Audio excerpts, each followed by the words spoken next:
Buenos días a todas y a todos y bienvenidos a un nuevo seminario de la Oficina de la Mujer. Damos bienvenida especial a los que venís desde fuera del CENIO, entre otros amigos del CENIO, nuestro programa de filantropía.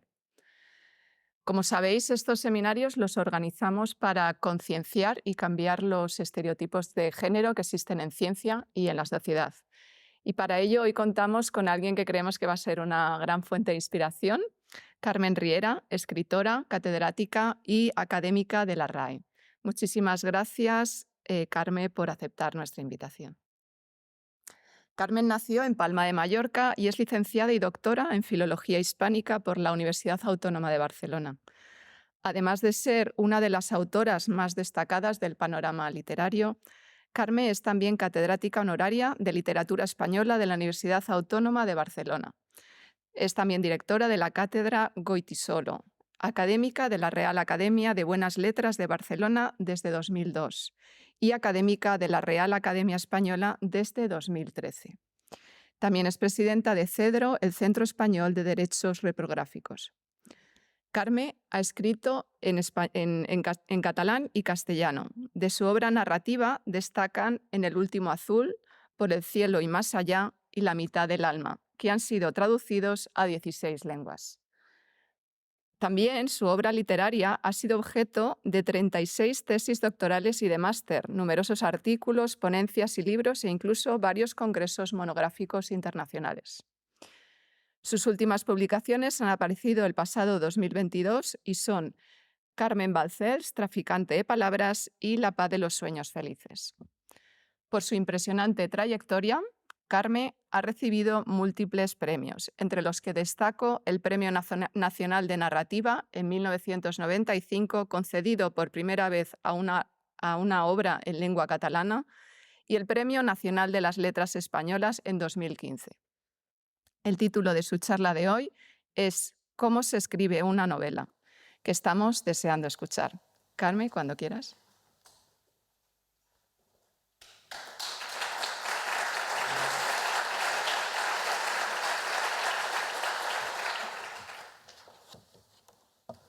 Muchas gracias. Buenos días a todos y a todas.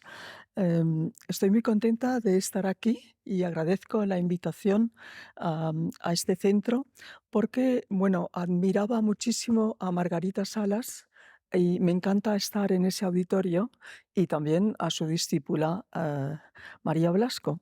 Y por eso esto es uno de los impulsos que me han motivado venir a verles esta mañana.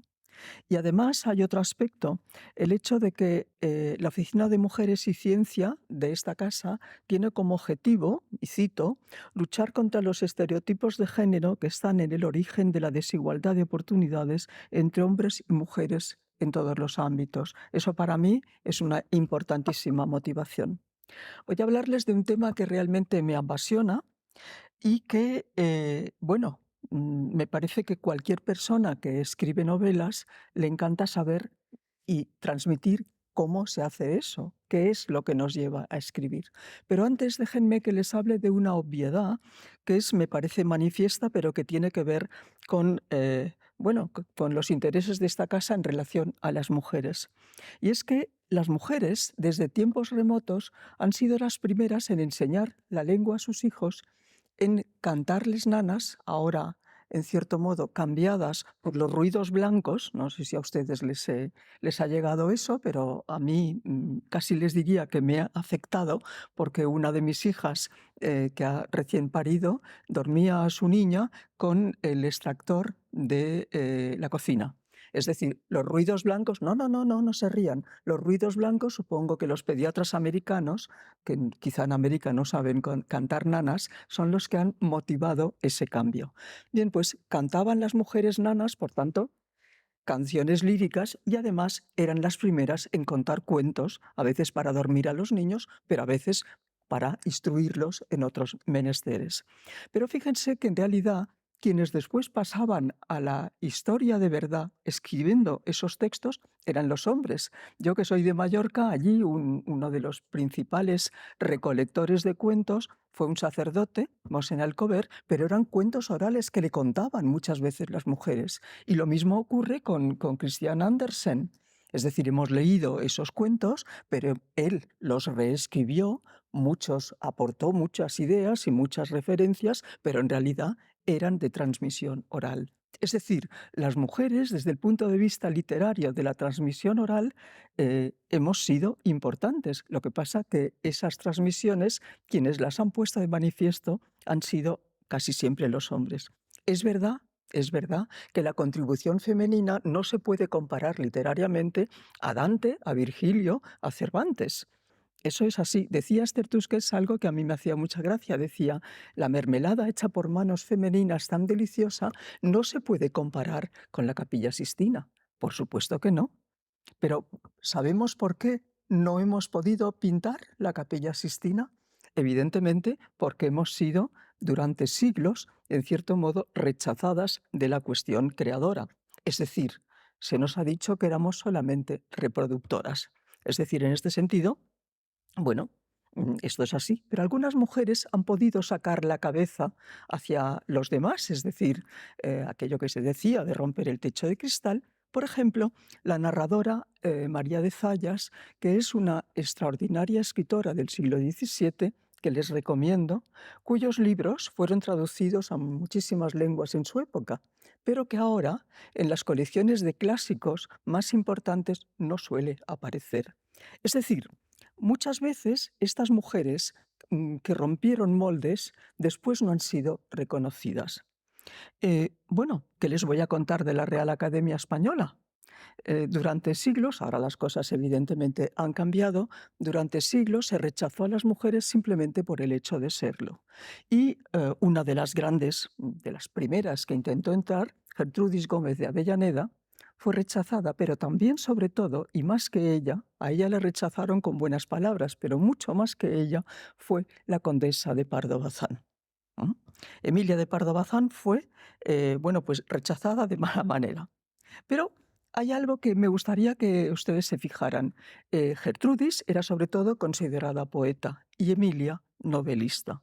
Es decir, la poesía lírica, la poesía en realidad pudo ser cultivada por las mujeres durante el romanticismo, especialmente porque la inspiración podía venir estando en la cocina. Era muy fácil, es decir, simplemente bastaba con coger un lápiz y escribir aquel poema. Y además, los grandes temas de la poesía también eran como más idóneos para las mujeres, por ejemplo, el amor.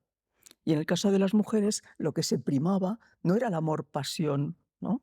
Aunque a veces, pero sobre todo el amor maternal. Y eso es algo muy curioso. Y también la poesía habla de la naturaleza, es decir, de pájaros y flores, con lo cual las mujeres en eso estaban muchísimo más, eran mucho más idóneas para ese tipo de literatura que para las novelas. Porque claro, una novela requiere un tiempo de dedicación mucho mayor, aquello de la habitación propia de Virginia Woolf, y además contar con unos personajes que hay que crear, mostrar un tema, un argumento, una acción.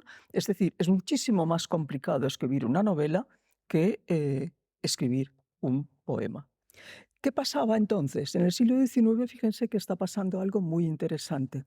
Y es que muchas de las grandes autoras europeas utilizan seudónimos masculinos porque están entrando en un terreno vedado que no es el apto para las mujeres. Pensemos, por ejemplo, en George Sand, pensemos en George Eliot, pensemos en Paul Faber, o pensemos incluso en Catalina Alberti Paradis, es decir, Víctor Catalá.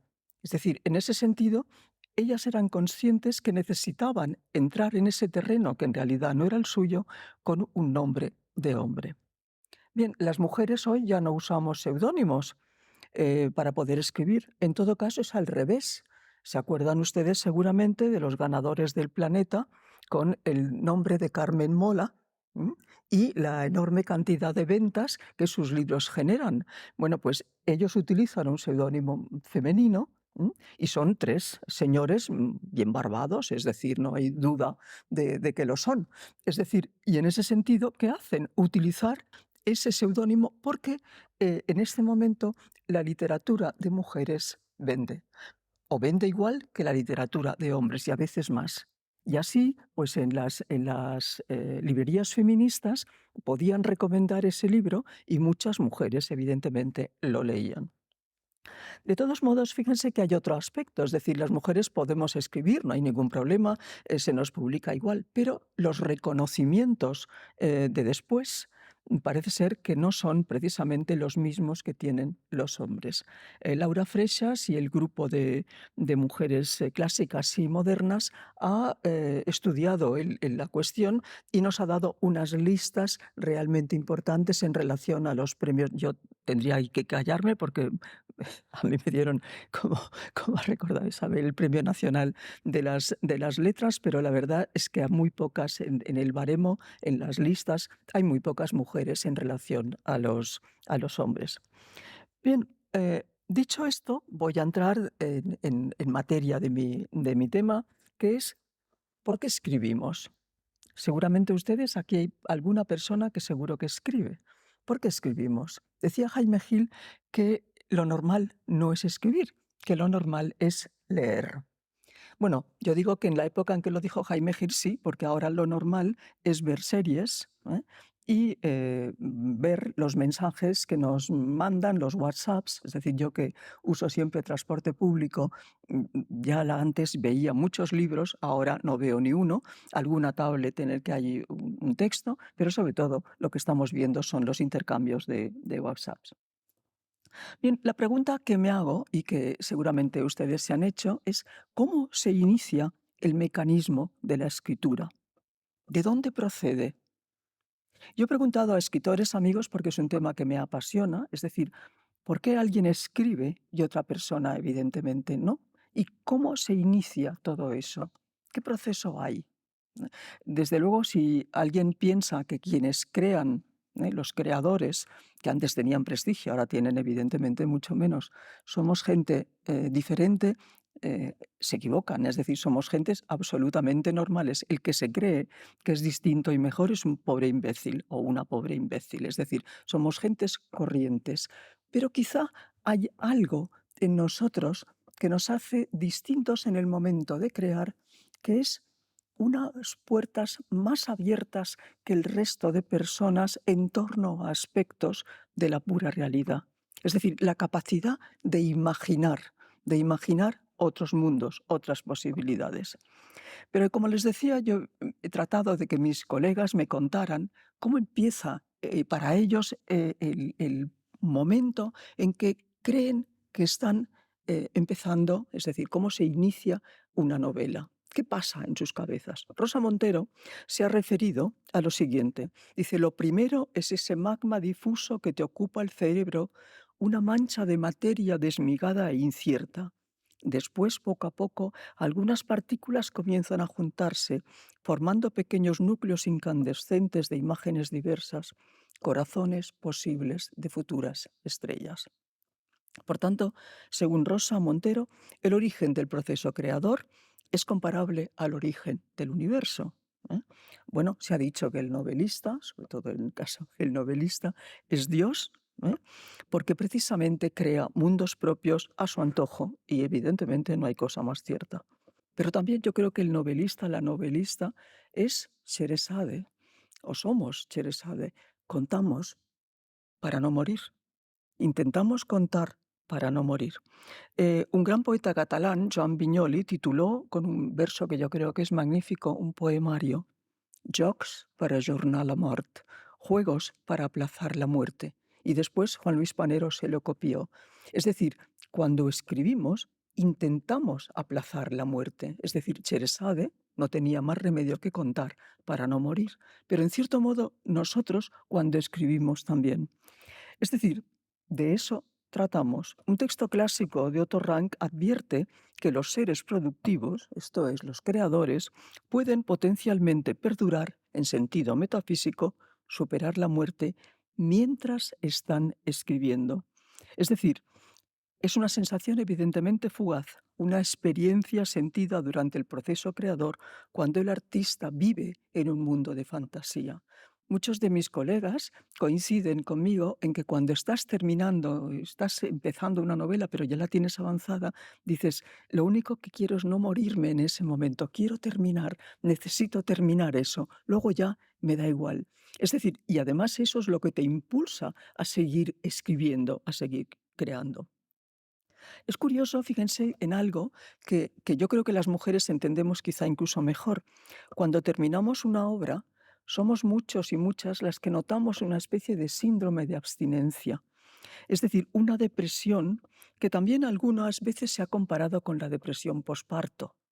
De manera que eh, una novela también te embaraza, ¿m? Como un hijo o una hija. Y gestación y creación van realmente muy unidas. ¿M? Y yo creo que ese aspecto ha permeabilizado nuestra lengua. Del mismo modo, libros y criaturas ven la luz y madres y artistas dan a luz o paren. Es decir, es la misma referencia.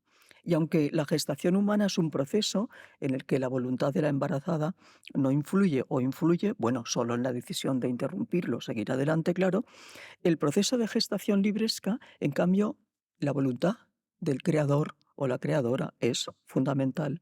De su real gana depende la evolución de la novela y el nacimiento de los personajes que moldeamos a nuestro antojo.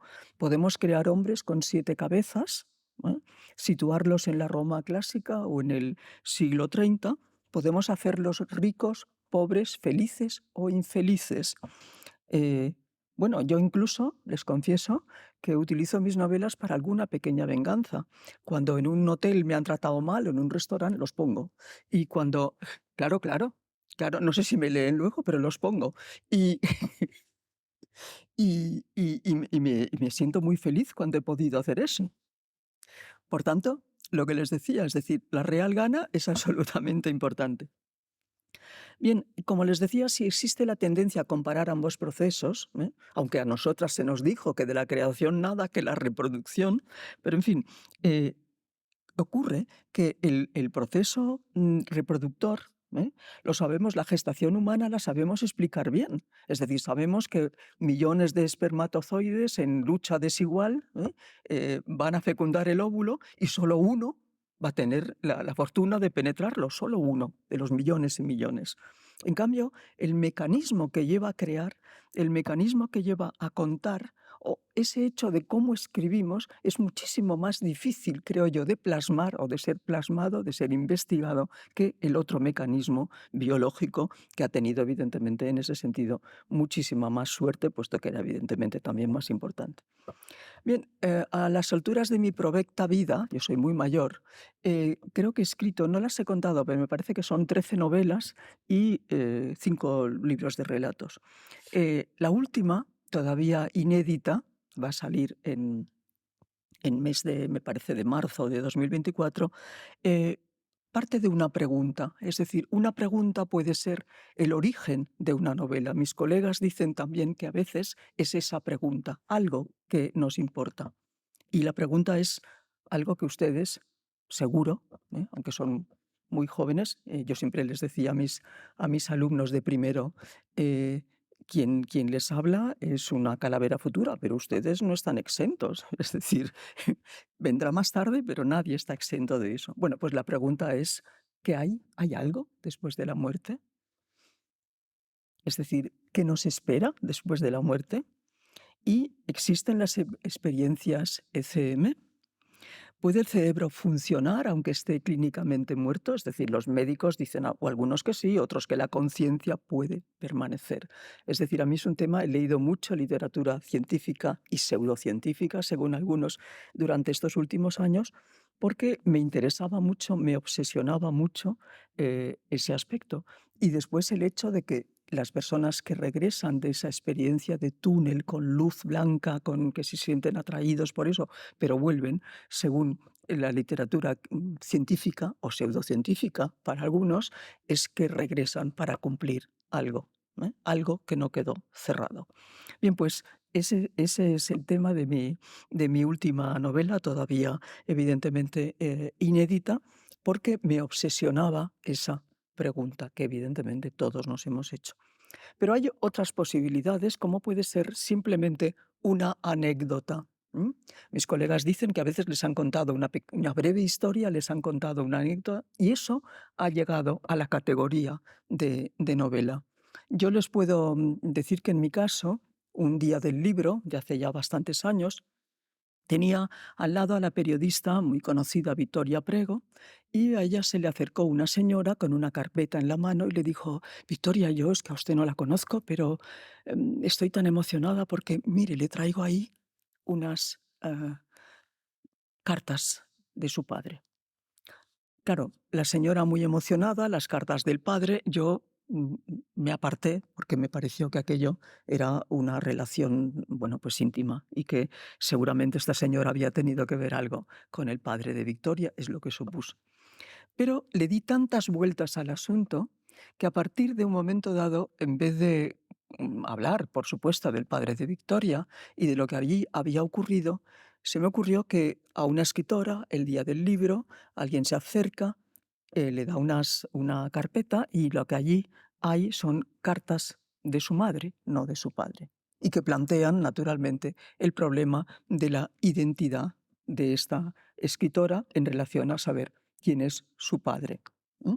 Que por cierto, el libro se titula La mitad del alma y estuve una vez en una biblioteca, en una tertulia, y la bibliotecaria me dijo: mire, señora Riera, hay una señora que quiere hablar con usted y no quiere que le deje el despacho porque es algo, una pregunta terrible que le quiere hacer.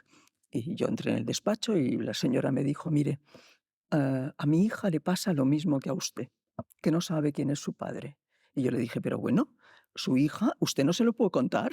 Es decir, a mi hija, es decir, ella se había creído, yo le dije: no, no, yo sí sé quién es mi padre, eso es ficción. Eso es ficción, ahí pone novela y novela es ficción. Bueno, se quedó muy deprimida y muy fastidiada porque pensaba que lo que yo le dijera le valdría para que su hija, claro, imagínense, es decir, si su madre no sabe decirle quién es su padre, pues yo, era imposible que yo se lo contara. Bien, lo que les quiero decir con eso es que el origen de cualquier texto ¿eh? Puede estar en una situación cualquiera, ¿m? En una anécdota, en una obsesión nuestra. Dicen los críticos que en realidad todos los novelistas escribimos la misma novela, con diferentes variantes, que esas novelas se nutren de nuestras obsesiones particulares, y en cierto modo es verdad. ¿Eh? Es decir, una de mis obsesiones particulares era precisamente lo que había ocurrido en Mallorca con los judíos conversos. No sé si ustedes saben ese tipo de historias.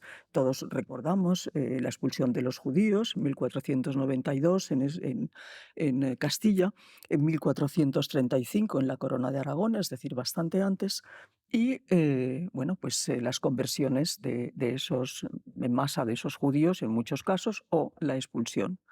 Lo que ocurre en Mallorca es algo totalmente distinto y francamente terrible. Espero no se caiga el agua. Y es que eh, 37 criptojudíos, es decir, judaizantes, en 1691 fueron quemados en las hogueras. Eso, Castilla también había ocurrido, ¿eh? Antes, no tan tarde.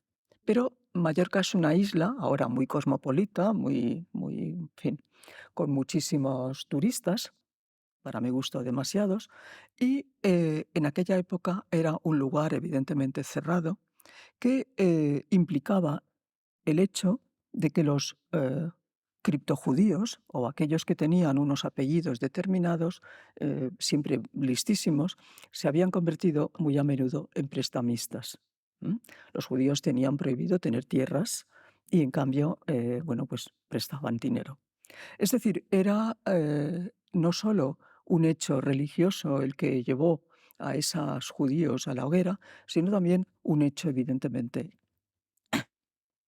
social.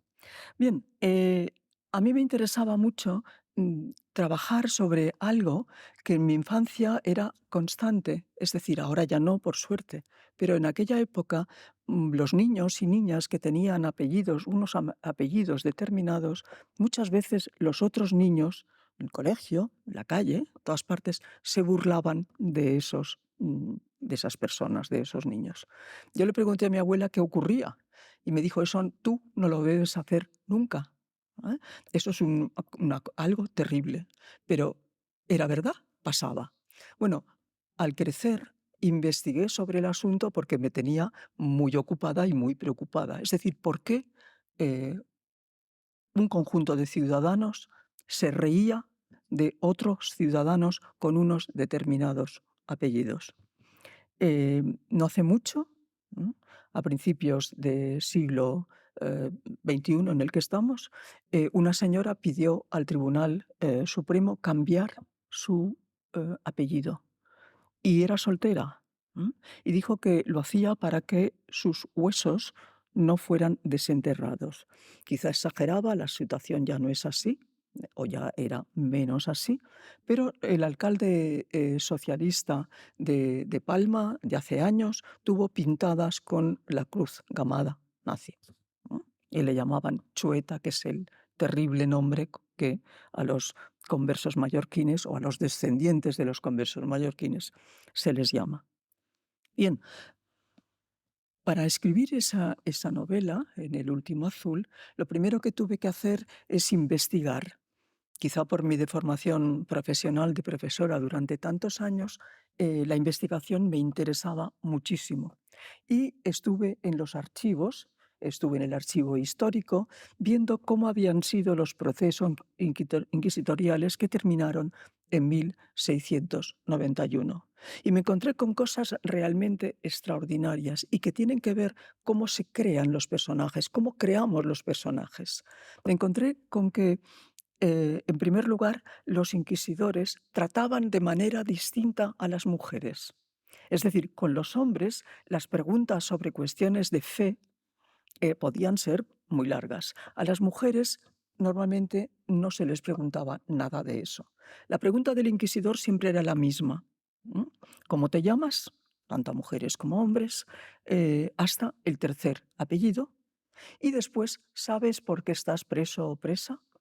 Las mujeres contestaban eso y volvían a su prisión. Los hombres no, a los hombres se les preguntaban otras cosas. Bueno, pues hay un personaje, una mujer, que dice, no sé por qué estoy presa, porque yo soy católica, apostólica y romana, y ayer la Virgen se me apareció en forma de mariposa. Yo cuando leí aquello, bueno, no sé si ustedes conocen Palma. Las prisiones inquisitoriales estaban ubicadas en lo que ahora es el teatro principal de la capital. Eh, Al lado eh, hay un parking. El tercer sótano del parking del teatro era donde estaban las cárceles de las mujeres, eso lo pude saber. Y era imposible que ninguna mariposa se posara en ese lugar. Tétrico, horrible. Yo cuando tengo que aparcar el coche allí todavía bueno, el corazón se me encoge. Era absolutamente imposible. ¿Qué pasaba con esa mujer? Esa mujer era una visionaria. Es decir, claro, una mariposa es algo maravilloso, es casi como una flor que vuela, es algo delicado, ¿no? Esa mujer se consoló con esa historia. Claro, para alguien que dice esa frase, yo lo primero que hice es darle entidad. Es decir, necesitaba crear el personaje, hacerlo coherente para que pudiera decir eso sin que sonara como una estupidez o una locura. Entonces pensé que lo mejor que podía hacer era hacerla epiléptica. Los epilépticos, que entonces a veces se les llamó endemoniados, como ustedes sabrán mejor que yo, los epilépticos tenían visiones. Y entonces lo que hice fue crear ese personaje, a verlo, que lo hubiera educado una muchacha de servicio cristiana que podía pasar entre los criptojudíos, que su padre fuera colchonero, es decir, que todo lo que fueran alas, todo lo que fuera volar, estuviera relacionado con ella y que ella pudiera llegar a decir de una manera normal esas palabras. Es decir, los personajes surgen muy a menudo de hechos, evidentemente, cotidianos, de personas que vemos que nos dan posibilidades, igual que cuando estamos creando, y eso nos ocurre a todos, cualquier cosa que nos cuentan, cualquier cosa que leemos, cualquier sitio al que vamos, ustedes no se preocupen ahora porque yo ya terminé la novela, o sea que no aparecerán, pero puede pasar, es decir, pasa eso. Yo recuerdo que Juan Cruz, el periodista que la época estuvo en El País, muy conocido, que suele andar con 2 o 3 teléfonos, estaba en casa de Carmen Balcells, que era mi agente literario, en una fiesta que se le daba a Mario Vargas. Y me tocó en su mesa y dijo, bueno, mm, ¿sabéis qué pasa con el Papa si se le pone en una licuadora? Pues que sale un sumo pontífice. ¿M? Menuda estupidez. Pero como yo estaba escribiendo un relato, ¿eh? Y por la tarde continué con el relato, El verano del inglés, pues un camarero en Londres dice eso que contó ese chiste tan malo que contó Juan Cruz. Es decir, a veces en casa me dicen, no, no, no se lo contéis que lo escribirá. Bueno, claro, lo hacemos, por supuesto, pero lo cambiamos. Es decir, Victoria Prego, a la que yo tengo mucha simpatía y creo que es una estupenda periodista, si lee mi libro no puede pensar, es decir, hay una relación, pero no puede pensar que ella está detrás de esa historia en absoluto. Pero es verdad que eso, que lo cotidiano, que lo que vemos, que lo que sentimos, que lo que nos cuentan, está dentro de nuestros relatos. ¿Por qué? Por una razón muy sencilla. Nos parecemos a los locos cuando escribimos. ¿Por qué? Porque tenemos 2 vidas. Es decir, la vida cotidiana, yo recuerdo que ahora voy menos a la universidad, pero antes, cuando iba todos los días, la Universidad Autónoma de Barcelona está lejos de mi casa, vamos a 30 kilómetros, y en el coche, con embotellamientos, me venía estupendo no ir pensando en la clase que ya la tenía preparada, sino en lo que estaba escribiendo. Es decir, y lo que estaba escribiendo era todo lo que en realidad te pones en funciones, eres casi como un actor o una actriz, porque tus personajes están dentro de ti. Yo cuando escribía el texto sobre los judíos conversos, me acostaba con 37 personas todos los días, porque me los llevaba dentro. Es decir, esa vida paralela es cierta. Es decir, José María Merino, Luis Mateo Díez, Rosa Montero, Olga Merino, es decir, tantísimas personas con las que he hablado de ese asunto de la creación te cuentan siempre, evidentemente, lo mismo. Es decir, todo ese paralelismo que se ejerce entre tu vida normal y la vida de tus personajes.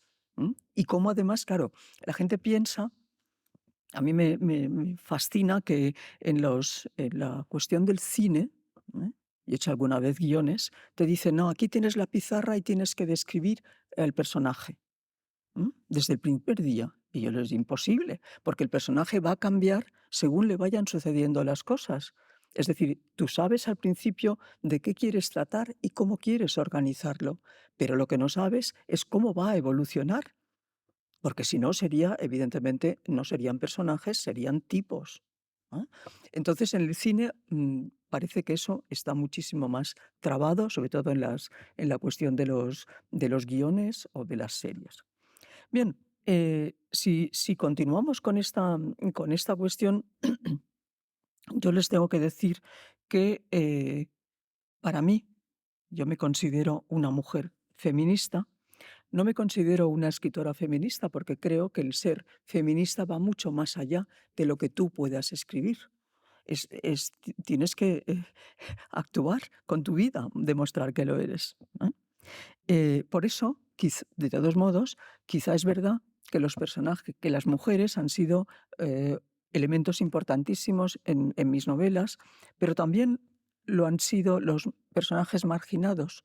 He vivido en Estados Unidos en diversas ocasiones como profesora visitante y la cuestión de los negros y todo lo que ocurre en ese sentido, ya palabra negro ya saben que no se puede decir, los afroamericanos, la gente de color, me impresionaba mucho también los homosexuales, la homosexualidad, que ahora, bueno, por fortuna ya no es un problema, ya la gente no está marginada en este sentido, pero cuando yo era joven, evidentemente, sí.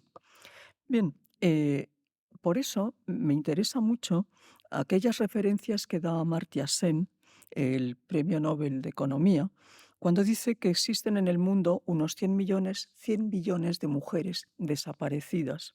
Esa desaparición masiva, es que puntualiza, no ha tenido lugar a consecuencia de una guerra o de cualquier catástrofe momentánea, sino de una situación de permanente deterioro ético que permite que al menos la mitad de la población mundial sea prácticamente invisible.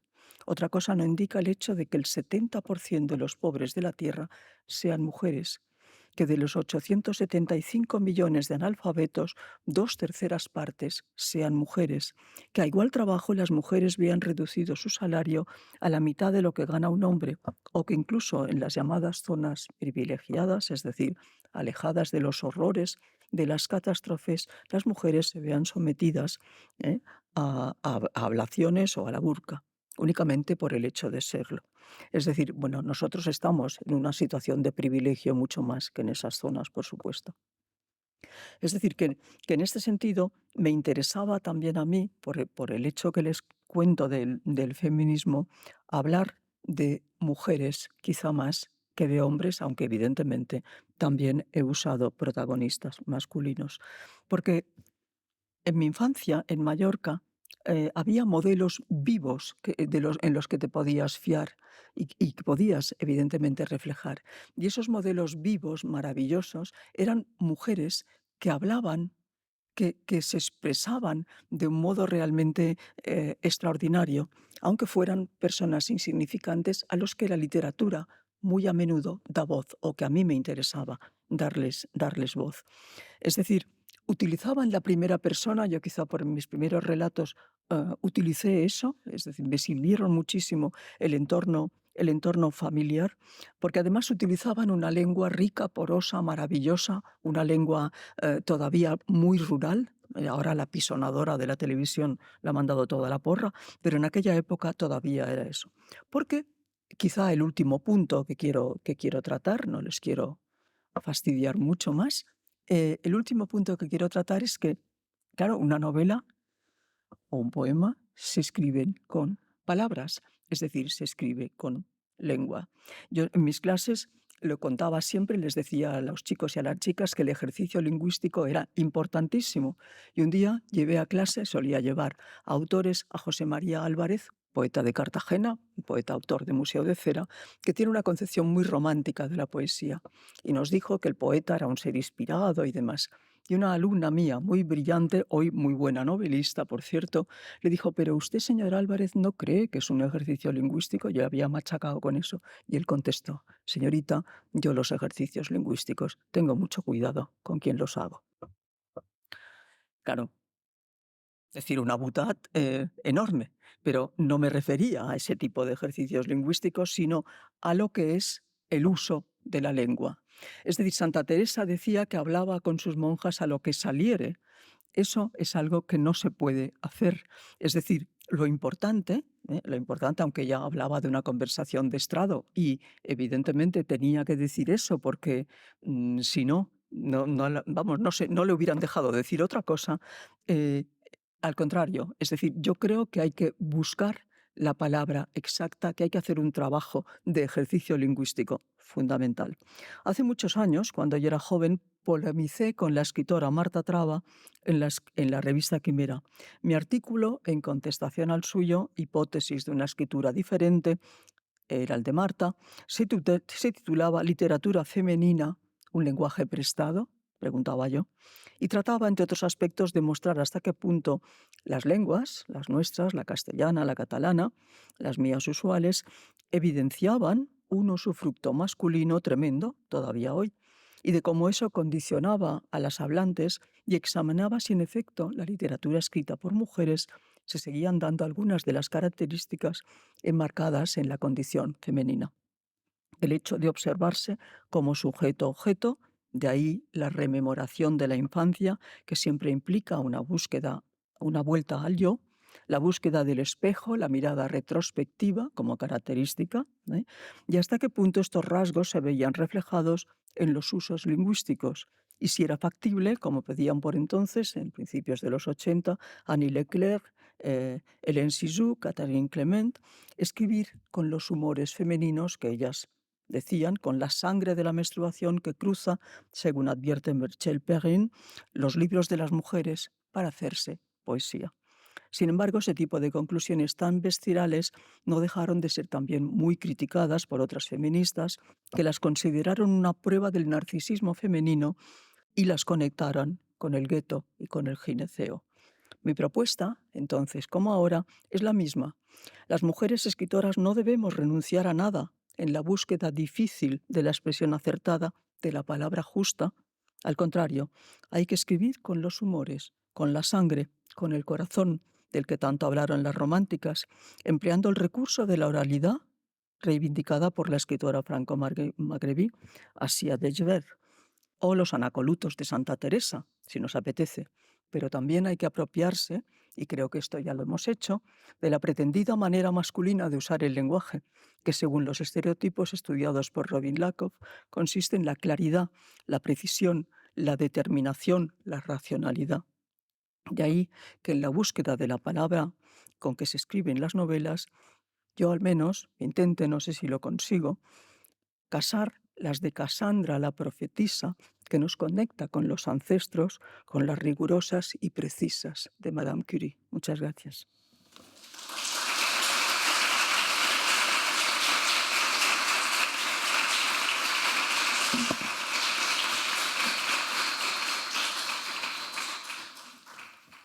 Muchísimas gracias, Carmen. Ha sido todo un placer escucharte. Estoy Gracias. seguro que tenemos preguntas del público ahora. El micrófono. Un momentito.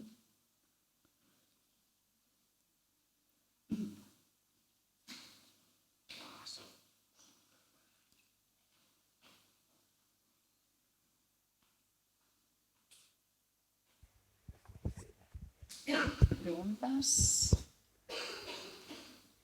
Pues empezar yo. Bueno, muchas gracias por la charla, me ha encantado. La última frase, ¿no?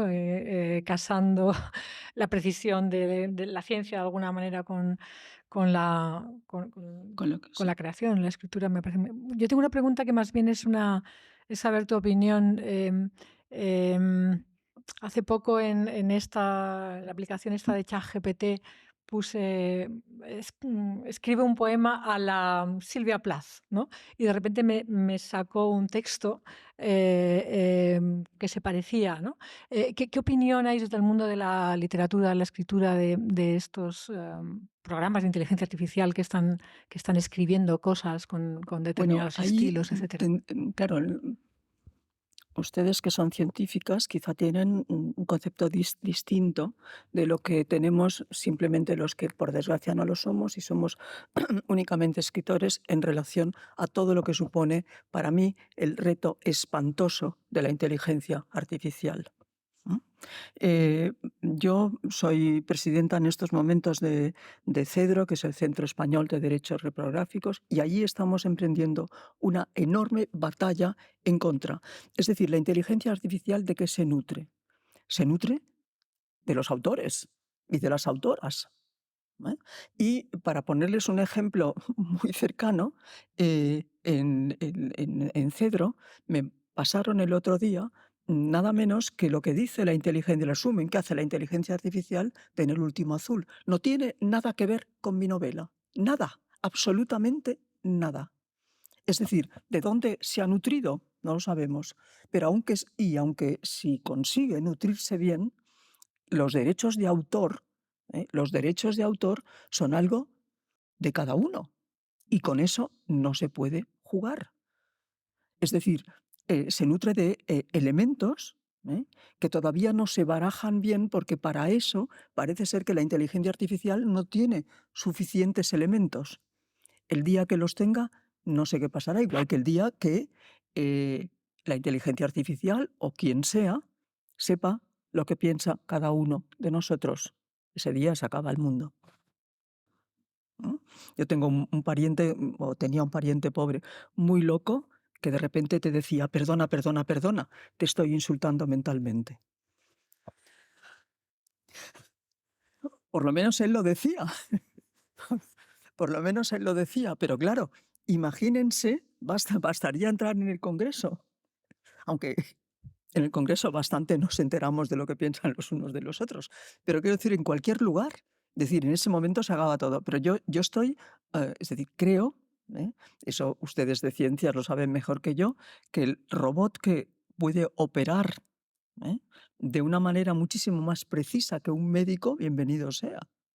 Pero lo de la creación, ahí falta mucho, ¿no? Yo, desde luego, estamos precisamente en Cedro, el jueves en IFEMA tenemos una mesa sobre inteligencia artificial y estamos trabajando muchísimo nosotros sobre eso porque nos parece terrible.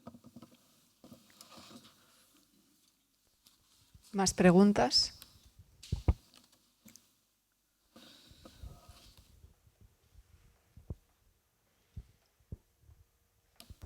Hola, buenas.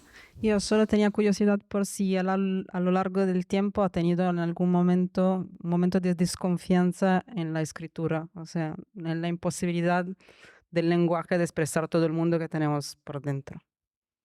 O sea, me pregunta, no sé si te he entendido bien, Si ha mm, tenido en algún momento desconfianza en la escritura. si a través de la literatura podemos tener confianza en el futuro, ¿es eso? No, si en algún momento como escritora ha tenido desconfianza en la escritura, en la capacidad de la Sí, sí, escritura de claro. expresar. Es decir, el drama que... Claro, no hemos hablado del drama que supone la página en blanco, ¿no? Ni el libro que tiras a la basura. Es decir, eso es la desconfianza que te genera tus propios textos. Pero luego la pregunta quizás a dónde va es más inteligente todavía. Es decir, ¿sirve la literatura para algo? ¿Sirve para cambiar el mundo? Es decir, el siglo XIX, ¿eh? Las ideas de los socialistas, de Fourier, de Cabet, de Saint-Simon, de los que cambiaron la historia en cierto modo, entraban a través de la literatura. Basta acordarse de Dumas, Alejandro Dumas, ¿eh? Yo, cuando vivía en Estados Unidos, la primera universidad que visité estaba muy cerca de Tampa, y me fui a ver las fábricas de tabacos en los que estaba la persona que leía en un atril y las trabajadoras escuchando eso. Es decir, las novelas del XIX cambiaron, ¿eh? Fueron revolucionarias, cambiaron muchas de ellas, mucho más incluso, o se anticiparon a leyes. Basta pensar en Dickens y lo que supuso para Inglaterra. Ahora, yo te diría que la literatura ya no juega ese papel. Aparte, que hay otra cosa que a mí me interesa también mucho, y es que, por ejemplo, Cervantes para nosotros, para los españoles, fue siempre un referente. Y el hecho de tener a Cervantes nos hacía comparables a los italianos, a los toscanos que tenían a Dante. Pero ahora lo que tenemos son equipos de fútbol. Y los equipos de fútbol son los que nos representan. Es decir, a la gente le puedes hablar de La Roja, pero de Cervantes no sabe quién es. Y además porque los elementos de cohesión nacional de un país, eso se vio muy bien, bueno, pues durante hasta el franquismo se vio muy bien. La cohesión de un país tenía que ver con sus clásicos nacionales. Es decir, la literatura era un elemento de cohesión y la gente estudiaba literatura y leía. Ahora, evidentemente, eso ya no ocurre. Por tanto, yo creo, a veces soy muy pesimista, pero yo creo que la literatura, que tuvo ese prestigio de cambio, ya no lo tiene, y que la literatura va a pasar a ser lo que fue antes del XIX. Es decir, el interés de algunos que les gusta leer y de un ciclo muy pequeño, vamos, de un grupo muy pequeño. Porque si ustedes entran en una librería o ven los títulos más vendidos, no son de literatura, son de autoayuda. Son libros de autoayuda, ¿eh? Es decir, la necesidad de esa autoayuda es mucho más importante que la literatura. Y luego, claro, yo preguntaba a mis estudiantes al empezar el curso, resúmeme el último libro que has leído. Al final ya dejé de hacerlo porque no había libro. Pero una chica me puso, ¿eh?, ¿cómo vencer el estreñimiento? Claro, o sea, a partir de allí ya no pregunté, porque, claro, no, eso es un libro. Claro, tenía razón ella, pero yo jamás se me hubiera podido ocurrir que se pudiera entender. Yo preguntaba por literatura. A lo mejor estaba muy bien escrito, no lo sé, porque no lo leí, pero si alguien puede considerar que eso entra dentro de los cánones de una clase de literatura, quiero decir que estamos cambiando evidentemente mucho y ya les digo, yo soy una anciana y por tanto, en ese sentido, mi mundo yo creo que es ya otro. ¿Eh? Y por tanto, bueno, pues considero que la literatura, no diré que es el pasado, pero casi. Por allí tenemos otra pregunta.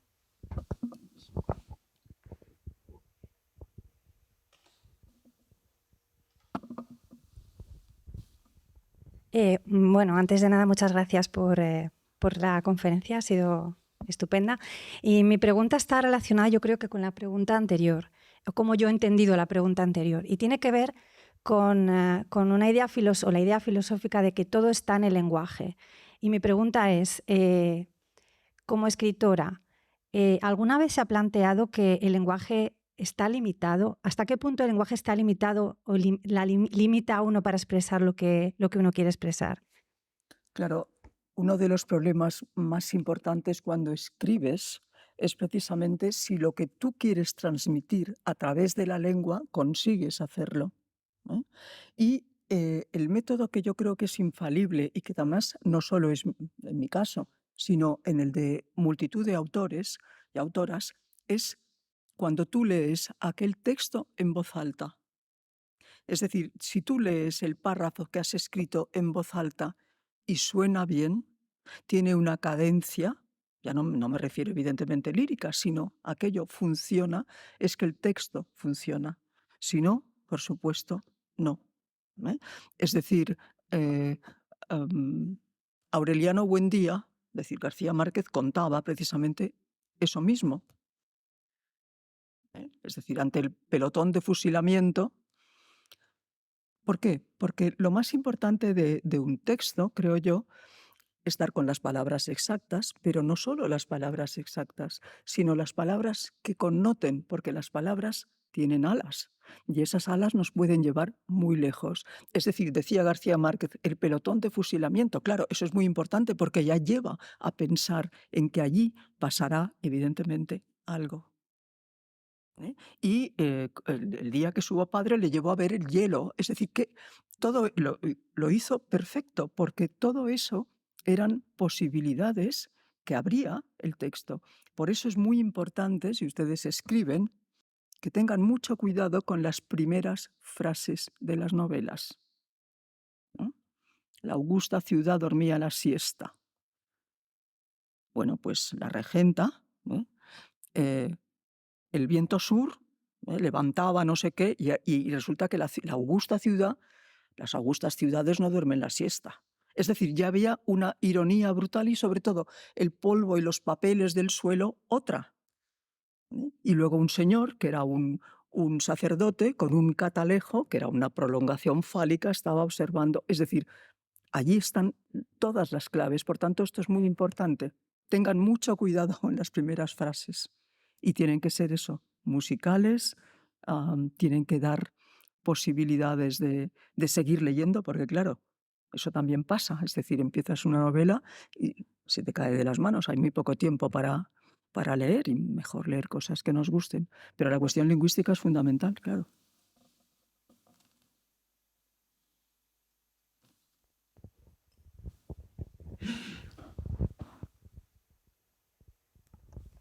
Bueno, lo primero, muchas gracias por la presentación, me ha gustado mucho. Yo soy admiradora, de alguna manera tuya, porque leí hace muchos años En el último azul y me Muchas impresionó, gracias. me encantó. Se lo agradezco mucho.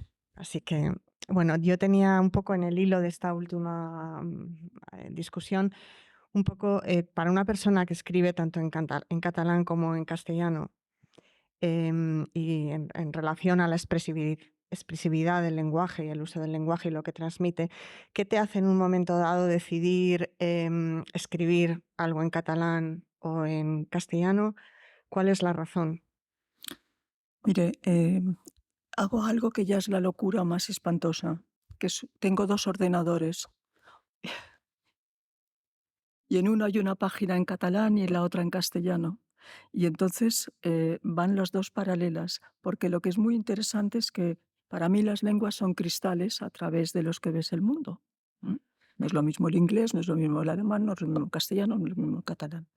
¿Qué ocurre? Que cuando he traducido, depende de dónde traduzca, me doy cuenta de que hay fallos que puedo subsanar en la otra lengua, pero es un ejercicio aburridísimo, porque te quedas harto de ti mismo, es decir, o de ti misma, porque estás todo el rato trajinando de un sitio a otro. Yo colaboro en La Vanguardia cada 15 días y allí, dependiendo del tema, empiezo en una lengua o en otra.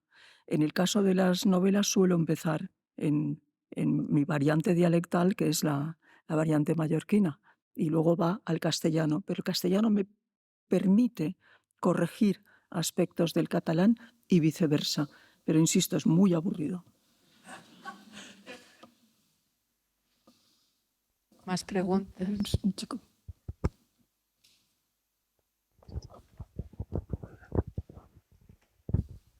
En primer lugar, muchas gracias por haber venido. Y mi pregunta era acerca de la inclusividad en el lenguaje. Ahora mismo en el castellano el genérico que se utiliza es el masculino, pero que es verdad en estos últimos años, sobre todo el movimiento feminista y LGTBI, hay como una especie de debate de utilizar también el femenino e incluso utilizar como la E para englobar a todo. Quería saber cuál es su opinión acerca de esto. Gracias. Bueno, en las novelas eso todavía no ocurre, ¿eh? Eso ocurre en los medios de comunicación y en la Real Academia, por ejemplo, tenemos cantidad de cartas de, bueno, ya incluso pues ya sabes que en la Academia se puede entrar y solicitar y demás. Ahí sí que es un tema de debate.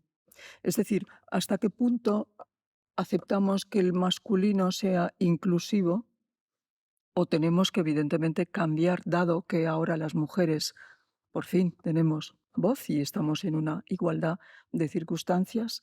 Es decir, yo creo que lo que no hay que ser es maximalistas, idiotas, ¿eh? Es decir, lo que hay que hacer es introducir, evidentemente, todos los cambios posibles sin que lo políticamente correcto sea, bueno, pues un elemento que nos autocensure. Es decir, yo en esta novela sobre la vida después de la muerte, la mitad pasa en Estados Unidos y entonces en la época en que pasa, la referencia a los negros y los propios negros hablaban de ellos mismos como negros, no la voy a quitar porque me parece absurdo. Lo que supongo que pasará es que me dirán que tengo que poner otra palabra porque esta no es correcta.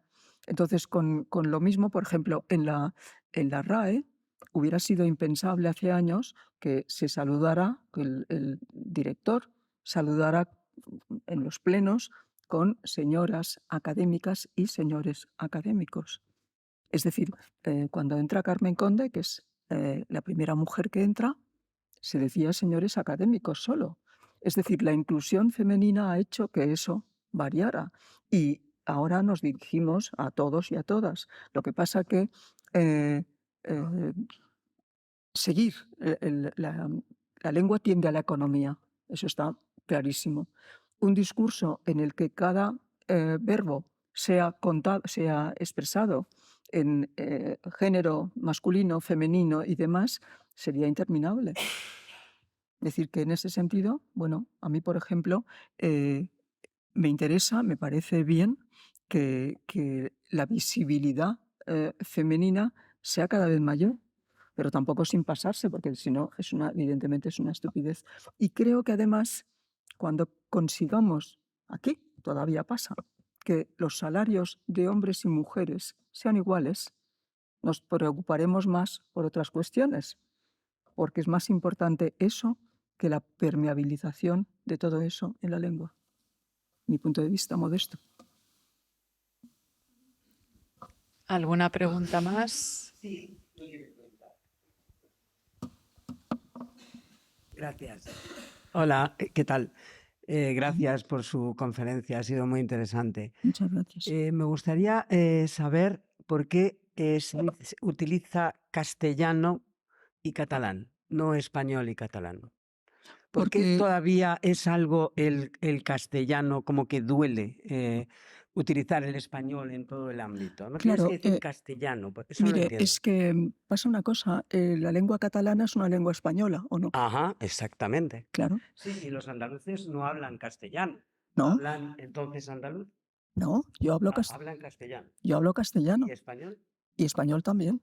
¿Y cuál es la diferencia entre castellano y español? Hay un libro de Amado Alonso que es Castellano, Español, Idioma Nacional, que es muy interesante y aclara lo que usted evidentemente plantea.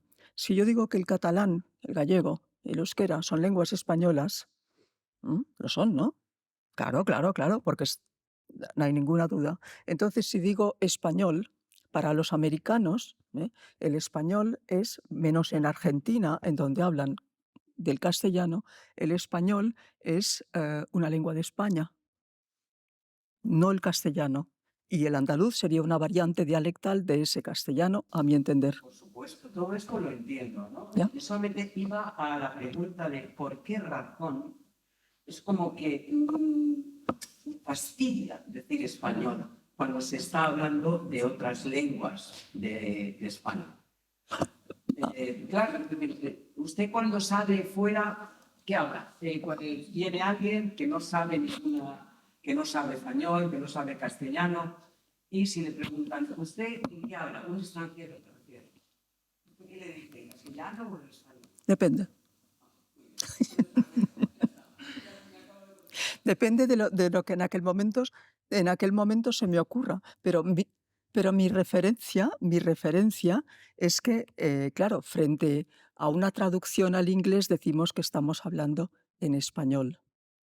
Pero la propiedad exacta es que, insisto, para una lengua española también es el catalán y entonces podría haber aquí algún problema. De nada. Vamos a acabar aquí, que ya nos hemos pasado un poco de la hora. Si se ha quedado alguna pregunta pendiente, tenemos ahora un pequeño picoteo al que estáis todos invitados y podéis charlar con Carme. Muchísimas gracias, No, Carme, gracias a por vosotros, esta... al contrario.